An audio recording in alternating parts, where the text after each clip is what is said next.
Olá, amigos. Estamos iniciando o programa Esclarecimentos Oportunos.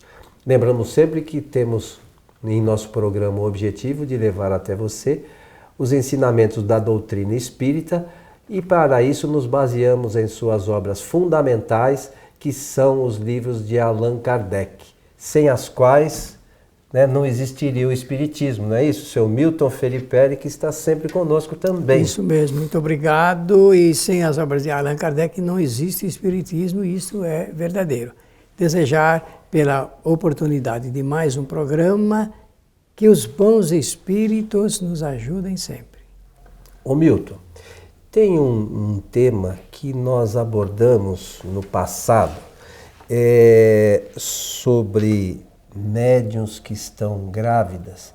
Nós falamos, se alguém procurar lá no site Kardec TV, digitar lá mediunidade, gravidez, vai encontrar esse programa. Mas nós temos recebido algumas perguntas pedindo para explicar, esclarecer melhor sobre essas questões.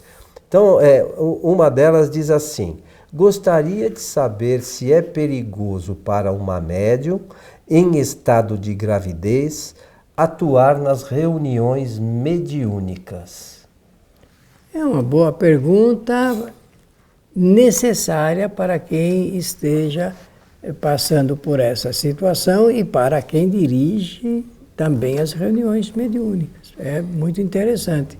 Então, vamos alinhar algumas considerações como contribuição do programa para o norteamento na vida prática dessas nossas irmãs. Bom, em primeiro lugar, nós temos que voltar àquela concepção espírita de que gravidez não é doença. Para a ciência também não é. Mas acontece que podem ocorrer enfermidades por uma mulher que esteja em estado de gravidez. Pode acontecer. Conforme todos sabem, a recomendação, em todas as casas espíritas, a recomendação da doutrina é que a mulher que contribui sempre no número maior no campo da mediunidade, ela realmente atue, mesmo sendo grávida, ela possa atuar nas reuniões mediúnicas. Isso não há nenhuma indicação, nenhum inconveniente. Os espíritos ajudam. Eu conheci, já passaram pelas nossas mãos, muitas médios jovens e senhoras durante todos esses anos e que foram excelentes médios. Até a véspera do parto atuaram como médiums. O que a gente deve evitar é se acaso a pessoa for acometida de alguma enfermidade séria, porque há um transtorno para a própria pessoa de certas dores e tudo mais que a enfermidade pode ocasionar. Além do que, como nós sabemos, a concentração da pessoa não é a mesma. O que é preciso nas reuniões mediúnicas é que a pessoa tenha uma boa concentração, que ela esteja em condições de ter pensamentos homogêneos, de estar ligados com os bondosos espíritos e tudo mais que todos já sabem. Então, pelo fato da mulher estar grávida, ela não deve ser impedida de participar das reuniões mediúnicas. Embora nós saibamos que existem dirigentes que impedem, tem centro espírita que tem no seu esquema de trabalho essa proibição, essa vedação do acesso de médios nos momentos mediúnicos enquanto durar a gravidez. Mas, do ponto de vista doutrinário, nada pode trazer nenhum desconforto, a não ser casos de enfermidades muito sérias. Sobre essa questão, nós temos uma prática na nossa casa, e essa prática geral, é que o médium, quando não está se sentindo bem, independente de quem seja, grávida ou não grávida, enfim, qualquer pessoa que trabalhe, participe dos trabalhos mediúnicos, se não está se sentindo bem, não participe do trabalho. Mas às vezes a gente quer ser meio infalível, né? Meio acha que tem... Não, eu vou na casa espírita e tenho obrigação. Ninguém tem obrigação de estar bem todo dia, né? A gente tem que trabalhar, é o ideal que a gente estivesse bem todos os dias. Mas tem dias que a gente não está bem fisicamente. Tem dias que a gente no trabalho teve um problema. Como é que se você teve um problema sério no trabalho, você vai estar em condições de noite de participar de uma reunião mediúnica? Foi aquilo que nós falamos da concentração e da harmonia de pensamentos. Então, eu acho que mais importante, e se aplica também ao caso, como você está falando, de gestantes, se está se sentindo bem, qual é o problema? Se não estiver se sentindo bem, a gestante ou qualquer pessoa que fale, olha, hoje eu não estou bem. Hoje, em vez de participar do trabalho, eu vou ouvir a palestra, tomar o passe e ficar aqui quietinho para tentar melhorar. Não tem nada de mais nisso, né, Milton? Não tem nada de errado a pessoa admitir que não está bem naquele dia, não é isso? Não. Alguns equívocos, por falta de informação doutrinária, levam alguns diretores de reuniões a fazerem essa distinção. Por exemplo, vários dirigentes espíritas não conhecem bem o clima, como formar um clima fluídico adequado para o trabalho.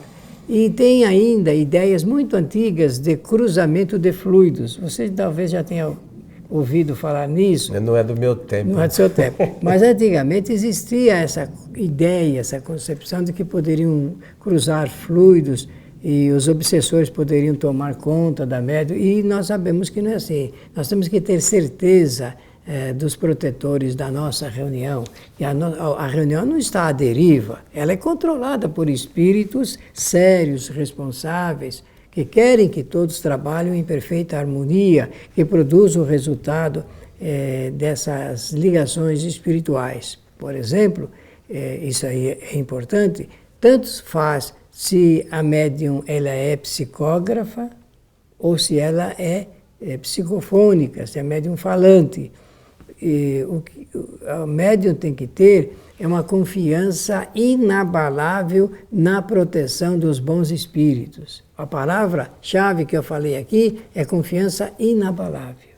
Ter confiança inabalável significa ter a certeza de que é bem assistida por espíritos bons, bondosos, amigos, muitas das vezes familiares, e que está passando por um dos momentos mais lindos da vida, que é oferecer as portas da reencarnação para outro espírito que virá passar aqui as suas experiências na Terra. Quer coisa melhor do que isso? Aquele que contribui para o acesso à lei da reencarnação, que é uma lei natural, isso é uma grande contribuição a essa obra grandiosa do Criador. Então, nós temos que ter a confiança nos espíritos bondosos, trabalhar com alegria, com prazer, porque a mediunidade é uma das estradas mais lindas na vida de uma pessoa. Quando alguém participa com prazer da reunião mediúnica, sai alegre, satisfeito, em paz, passa ótimos dias, desde que a reunião, obviamente, seja bem organizada e que tenha aquela adequação fluídica também que eu mencionei. Na nossa vida, no futuro, a humanidade terá melhor acesso para as reuniões mediúnicas. O Espiritismo há de iluminar a consciência do homem em nosso planeta, e a prática da mediunidade significa boas relações de amizade, simpatia e de trabalho com espíritos que são homens que estão agora numa situação diferente. Saíram aqui da Terra, desencarnaram e querem continuar conosco nesse trabalho, vou usar no superlativo, maravilhoso para aconchegar e trazer lenitivos para o sofrimento humano. Nós falamos muito no Espiritismo do exercício da caridade. E a mediunidade nada mais é do que exercer a caridade, e as pessoas às vezes não se dão conta disso, né, Milton? Tanto que Allan Kardec escreveu um capítulo no livro no Evangelho segundo o Espiritismo, falando dessa gratuitidade do exercício da mediunidade, e mostra as belezas do trabalho mediúnico. Por isso, é realmente um dos momentos históricos mais importantes na vida de uma pessoa, quando ela serve de intermediária aos espíritos. Ah, mas ela não serve de intermediária a espíritos superiores. Não tem menor importância que sirva a espíritos sofredores, aquelas criaturinhas que comparecem na reunião movidas pelo desespero, pela angústia, por terem sofrido muito aqui na Terra, padeceram enfermidades terríveis, e voltam e recebem aquela orientação benéfica. E esse norte da sua vida vai trazer um conforto muito grande, porque o esclarecimento espírita, ele conforta. Ele conforta. E eu sei disso porque você também já menciona há muito tempo para mim como é que são dirigidas as reuniões e os espíritos, o que eles recebem no momento em que eles são esclarecidos. É assim que funciona a nossa vida.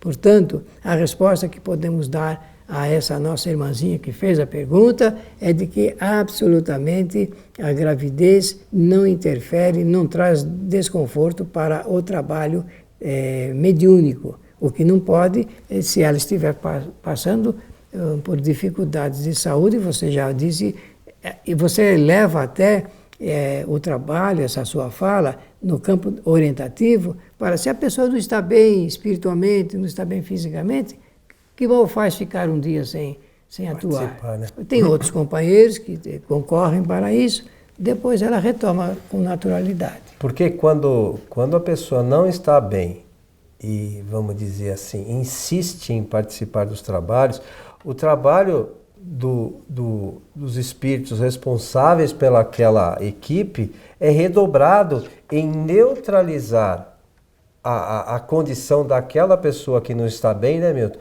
Eles têm o trabalho redobrado e meio que isolar aquela pessoa para que os fluidos que às vezes emanam não, vamos dizer assim, prejudiquem todo o trabalho da equipe espiritual e dos demais componentes do grupo, não é isso? É, exatamente. Eu não tenho nada para acrescentar, porque é exatamente assim que a gente deve examinar esse assunto. Perceber que nós não podemos dar muito trabalho para os espíritos que estão ali nos ajudando. A gente tem que diminuir o trabalho para nós em decorrência das necessidades de outros. E também dizer, Coelho, e você sabe disso muito bem, que numa reunião não são somente os espíritos que se comunicam que são beneficiados. Uma grande quantidade está ali e eles, por extensão,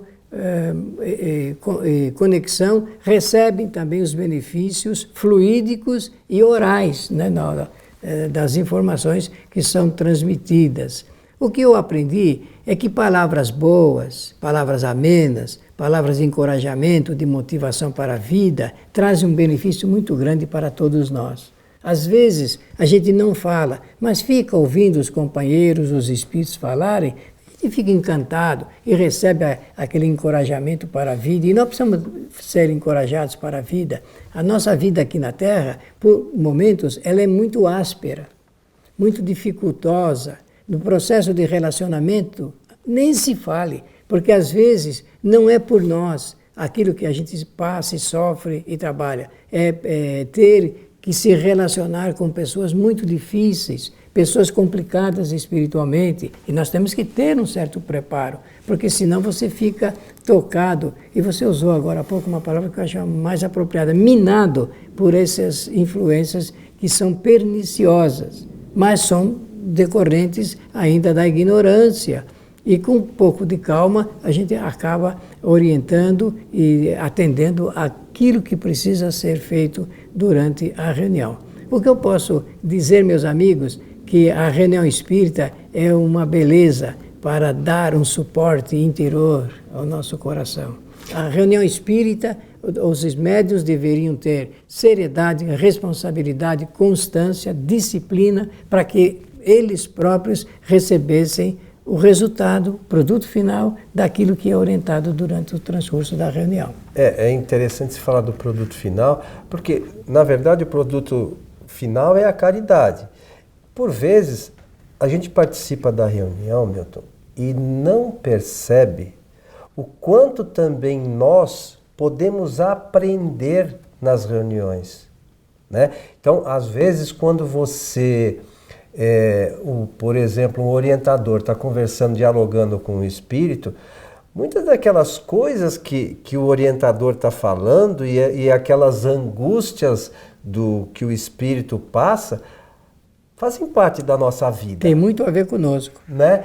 E se a gente observar da mesma forma, a palestra espírita, a palestra da Casa Espírita, eu sei, e na casa da qual nós fazemos parte não é diferente, tem muito médium que acha que não tem que assistir palestra. Ah, mas é um engano isso, né? Pois é, então, mas a gente às vezes perde oportunidades preciosas de conhecimento por simplesmente, eu acho. Mas você acha baseado em que? Não, mas eu acho. Então a pessoa, por achar alguma coisa, deixa de aproveitar todo um momento especial que os espíritos preparam sempre para nós, para a gente ampliar o nosso conhecimento, melhorar a nossa forma de atuar, né, como médium e como pessoa, simplesmente por achar que não é daquele jeito. Nós temos que tomar cuidado para que a nossa pseudo-razão ela não crie obstáculos para o nosso entendimento. Nós temos que estar sempre dispostos a aprender. Essa é a minha disposição, melhor dizendo, é aprender. Então, se é aprender, nós temos que participar com o espírito desarmado, totalmente desarmado. Por quê? Porque as pessoas transmitem conhecimentos por sugestão dos espíritos, por vezes. Quem está falando, fazendo uma palestra, ele não está fazendo, ou ela, não está fazendo a palestra apenas com o seu conhecimento intelectual que aprendeu. Naquele momento, os espíritos insuflam ideias, reflexões, pensamentos, por conseguirem captar as necessidades de quem está ouvindo. Então é preciso que nós tenhamos a humildade de abrir todas as nossas potencialidades para aprender com quem está falando e transmitindo algum conhecimento. Às vezes são coisas simples, né, que nós não nos damos conta, né, do quanto isso é importante, né? Nas reuniões mediúnicas, nós escutamos coisas que, se a gente observar, aquilo vai ajudar a gente na mudança que a gente precisa fazer. É verdade, é verdade. E nós precisamos estar sempre dispostos a mudar, porque esta é a única lei, digamos, dogmática no universo. É que tudo muda, vai mudando cada vez mais e para melhor. E nós temos que ter essa possibilidade flexível de fazer as mudanças também, juntamente com todo esse progresso e toda a evolução espiritual. Porque senão nós diminuiremos a nossa possibilidade de avançar mais. Vai demorar mais isso. Eu não sei se nós temos ainda muito tempo, mas eu gostaria de dizer o seguinte: outro dia eu tive uma experiência muito importante sobre esse assunto de falar e de ouvir, com os ouvidos de ouvir mesmo. Terminada uma palestra, uma senhora veio conversar comigo e disse o seguinte: olha, hoje eu pude entender como é importante o livro de Allan Kardec chamado A Gênese. Porque o senhor falou a respeito desse livro, fez uma demonstração didática da sua importância e como nós devemos lê-lo. E eu já havia lido, só que muita coisa passou despercebido porque eu não tenho muita condição de leitura. Agora eu sei, eu vou voltar a fazer essa leitura desse livro, que o senhor destacou como importante, e é um livro que a maioria dos espíritas acham que é muito difícil, porque é um livro de ciência e que Kardec vai tratar de assuntos a respeito da origem da vida e tudo mais. Mas o espiritismo é uma ciência. Mas aí é que está. Acontece que ele não é difícil, o que a pessoa precisa é se preparar para ler com boa disposição o seu conteúdo. E eu fiquei muito contente porque ela demonstrou que a palestra a motivou a voltar à leitura de uma obra que é fundamental para nós entendermos como funciona a vida. Porque na segunda parte, a demonstração que Kardec faz ali, intelectualmente falando, é de como Jesus viveu e o que ele fez e como entendeu o que ele fez, usando de ciência, porque ele mexia com ciência o tempo todo.